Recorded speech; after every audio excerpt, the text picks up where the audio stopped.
ये बेंगलोर का माराथली इलाका है। ये जिस सड़क पे मैं खड़ा हूँ यही आगे जाकर मन्ने कोलाला में जाके मिल जाता है। माराथली यानी आज से 25-30 साल पहले बेंगलोर का आउटर इलाका था।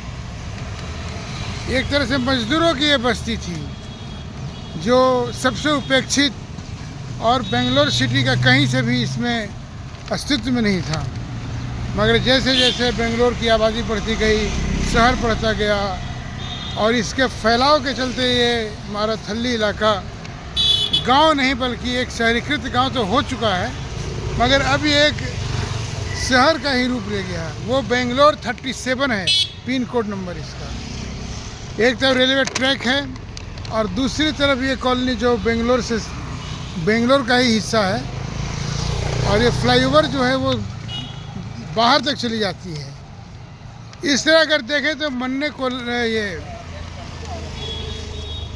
माराथली इलाका अब न केवल संपन्न इलाका है बल्कि ढेरों बहुमंजिली इमारतों और कॉलोनियों, टाउनशिप के चलते बेंगलोर का हिस्सा बन गया है और एक महत्वपूर्ण क्षेत्र बन गया है। वाहनों की रफ्तार ने इसे अस्त व्यस्त कर दिया है। ये सब माराथली का इलाका है जो आज से 20 साल 25 साल पहले कौड़ियों के भाव में जो ज़मीनें बिकी आज करोड़ों रुपए की हो गई हैं। एक तो रेलवे स्टेशन है जो बेंगलोर के बीच से जाती है, और हम अभी माराथली इलाके में हैं।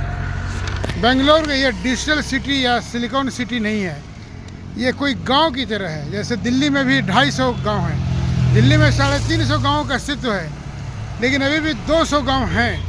200 गांव में जो गांव हैं 150 गांव ऐसे हैं जो पूरी तरह ग्रामीण हैं, शहरीकृत होने के कारण।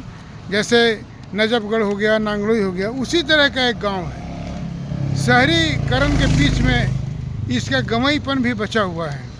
हालांकि गांव का कोई व्यक्ति नहीं है, लेकिन छोटे मोटे दुकानें हैं और टट्टी पट्टी के जो दुकान है, छोटे दुकानदार हैं, उससे ये कम आय वाला क्षेत्र लगता है। मगर उसकी आगे जो बड़ी बड़ी कॉलोनियाँ दिख रही हैं, वहाँ पर 70-75 हज़ार रुपये पर महीना किराया देने वाले सैकड़ों लोग रहते हैं। एक एक फ्लैट की कीमत 2-2 करोड़ रुपए भी है। बेंगलोर पिछले 20 साल में काफ़ी बढ़ गया। आबादी 3 गुनी बढ़ गई और वाहनों की संख्या 6 गुनी बढ़ गई। माराथली इसी विकास का एक हिस्सा बन कर के भी ये उपेक्षित तो नहीं है, मगर बाहरी इलाका है। जो यहाँ के संभ्रांत लोग या पॉश इलाके वाले लोग हैं, तो माराथली को आज भी 20 साल पहले वाला ही लेबर कॉलोनी, लेबर गांव की तरह ही मानते थे। ये रोड जिसमें मैं खड़ा हूँ आगे जाके मुन्नेन कलाला में जाके मिल जाती है, वो भी एक गांव है। और बेंगलोर के अस्तित्व में 40 से ज़्यादा गांव हैं जो गांव अब नहीं रहे, वो शहर का रूप ले चुके हैं। मार्च का महीना है, गर्मी पड़ने लगी है, लेकिन मौसम ही यहाँ की सबसे बड़ी खूबी है। दिन का टेम्परेचर 30-31 तक जा रहा है, मगर शाम ढलते ढलते तक यहाँ का तापमान, ठंडी हवाएं ऐसी हो जाएंगी कि रात को पंखा चलाने में भी आपको ठंड लगेगी। ये देश का पहला ऐसा शहर है जो समतल होने के बावजूद एसी फ्री है। 1 करोड़ 40 लाख की आबादी है, मगर एसी की संख्या हजारों में ही होंगी। पिछले साल जब भयानक गर्मी पड़ी और पानी का संकट गहरा गया, तो एसी की किल्लत यहाँ पे हो गई, क्योंकि एसी की मांग नहीं है। लेकिन धीरे धीरे ये संकट प्यासा गांव हो गया, प्यासा शहर बन गया है, और इसी प्यासी ज़मीन के चलते बेंगलोर की खूबसूरती पर ग्रहण भी लगता जा रहा है। एक तरफ बहुमंजिली इमारतों का जाल बिछा हुआ है, मगर प्यासे शहर को पानी की बड़ी किल्लत है। मुन्नेन कलाला और माराथली गांव भी इसी तरह का है कि शहरीकृत गांव हो गए, बड़े बड़े इमारतें हो गई, बड़ी बड़ी दुकानें हो गई, मगर बेसिक जो ज़रूरत की चीज़ें हैं उसका यहाँ पे नितांत अभाव है, नितांत अभाव है।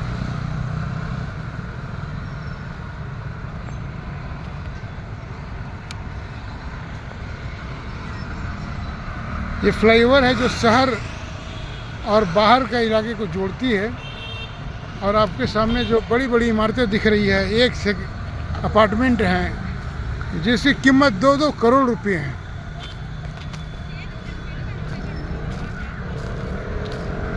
किराए की कीमत भी 70-75 हज़ार रुपये महीने है।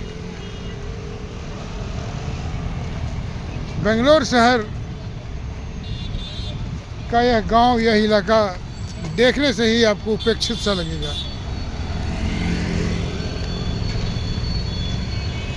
ये कोई डिजिटल सिटी या सिलिकॉन सिटी का नहीं, बल्कि आम किसी भी शहर का एक बाहरी इलाका सा दिखेगा, प्रतीत होगा, जहाँ पर बहुत सारी चीज़ें उपेक्षित पड़ी हैं।